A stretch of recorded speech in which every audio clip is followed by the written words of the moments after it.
Tiniyak ng Department of Education ang kanilang suporta sa hangarin ni Pangulong Ferdinand R. Marcos Jr. na higit na mapaganda at mapataas ang antas ng edukasyon sa bansa. Habang ang TESDA naman tinututukan ang pagkakaroon ng trabaho ng mga senior high graduates. Si Harley Valbuena sa Sentro ng Balita Live. Angelique, pagtatayo ng libo-libong bagong silid-aralan, pag-digitalize ng edukasyon at patuloy na pag-alalay sa mga kapuspalad na estudyante. Ilan lamang ito sa direktiba ni Pangulong Ferdinand R. Marcos Jr. sa kanyang ika-4 na State of the Nation Address. Natuto pa rin naman ng mga kagawaran at ahensyang nakatutok sa sektor ng edukasyon. Sa ikalawang araw ng post-SONA discussion sa San Juan City, sinangayunan ni Department of Education Secretary Sonny Angara ang pagsusulong ng Pangulo sa pakikipagtulungan sa pribadong sektor para madagdagan pa ang mga silid-aralan. On the average for the last decade or so, we've only been building a maximum of 6,000 classrooms a year. Pagka ginawa natin yung public-private partnerships, siguro in the next 5 to 10 years, we can build around over 100,000 classrooms. At yan ang tinutukoy ng ating mahal na Presidente. Sinabi pa ni Angara na nasa 46,000 na paaralan na rin nationwide ang nahatira ng high-tech na mga kagamitan tulad ng smart TVs, kakibat ng libreng Wi-Fi at libreng load sa ipinamahaging Bayanihan SIMs para sa patuloy na digitalization ng edukasyon. Sinimulan na rin ang pagde-deliver ng nasa 2 milyong items tulad ng laptops para sa mga guro na natenga sa panahon ng dating liderato ng DepEd.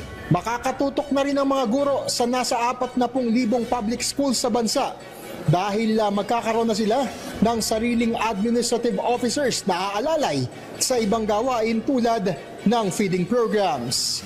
Sa pagsasabi naman ng Pangulo na dapat nang makapili ang senior high schools ng nais nilang trabaho pagka-graduate, ipinagmalaki ng TESDA na nasa 175,000 senior high schools na ang na-assess at nakakuha ng national certificates. Batay din umano sa isang survey, 4 sa bawat 5 kumpanya ay willing o bukas na mag-hire ng senior highs. Meron ho tayong assessment na ginagawa para sa mga senior high school students para meron na ho silang NC2 or NC3 man kung yun ang gusto nila. At makakapili po sila ng iba't ibang klaseng trabaho, iba't ibang klaseng domains ng industry. Tungkol naman sa direktiba ng Pangulo na bigyang prioridad sa tertiary education subsidy ang mga mag-aaral mula sa mga pamilyang miyembro ng 4Ps, sinabi ng Commission on Higher Education o CHED na nililinis na ang listahanan ng DSWD para matukoy ang bilang ng mga kwalipikadong estudyante. To date, for 2024-2025, na-identify namin na mahigit 535,000 ang qualifiers, pero ang nabibigyan lang is more than 300,000.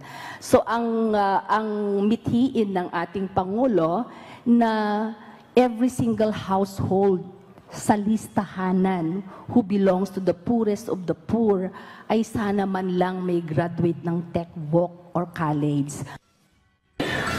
Angelique, isiniwalat din ng DepEd na mayroon na silang mga nakasuhan hinggil sa na-recover na 65 million pesos mula sa irregularidad sa Senior High School Voucher Program sa ilang pribadong paaralan. Angelique? Alright, maraming salamat, Harley Valbuena.